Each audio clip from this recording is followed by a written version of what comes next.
வணக்கம் நண்பர்களே, நானும் வாழ்க்கையும் சீரிஸ் நாள் 10. ஸ்டே நம்ம வாங்குறேன் அசைன்மெண்ட் உனக்கு. உச்சி மண்டையில் பட்டவுடனே துணியை காயப்படலாம் மொட்டை மாடி கிளம்பிட்டேன். துணியை காயப்படணும்னு கிளிப்பும் போட சொன்னேன், கூடவே கிளிப்பும் போட்டாச்சு. நேற்று காணொலியில் கோழி இருந்ததை சேர்த்து பண்ணானுங்க. இன்றைக்கி என்கிட்ட கோழி இல்லை, மூஞ்சா பாவமாக வச்சுக்கிட்டே சேர்த்துக்கிட்டானுங்க. மதியம் குடும்பமாக கடற்கரைக்கு வந்து கிளம்பிட்டோம். போகிற வழியில் சரியான கூட்டம். கடற்கரையில் கால் தடுத்து பதிச்சவொடனே மொச்சுக்கு 3 முட்டை போண்டா உள்ளாமிக்கிட்டேன். சோறு குட்டி கொஞ்சம் தரேன்னு ஆசையாக சாப்பிட்டா அப்போ தான் தெரியுது எனக்கு கீழே கதை ஊட்டி விட்டுருக்காங்க. அந்த ரெட் கலர் சுடி நல்லா இல்ல, அந்த ப்ளூ கலர் சுடி நல்லா இருக்கு. ஆமா ப்ளூதா நல்லா இருக்கு.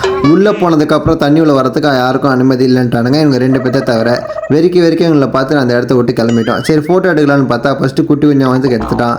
செகண்ட் வாட்டி எடுக்கலான்னு பார்த்தா அக்கா பையன் வந்து ஸ்பாயில் பண்ணிட்டான். 3 வாட்டியாச்சும் எடுக்கலான்னு பார்த்தா எங்கள் அண்ணன் வந்து தள்ளி விட்டான். ஃபினிஷிங்கில் வடக்கு பேக்கிட்ட பானிபூரி சாப்பிட்டு இந்த நாள் நான் முடிச்சுக்கிறேன். நல்லா இருப்போம், எல்லாரும் நல்லா இருப்போம்.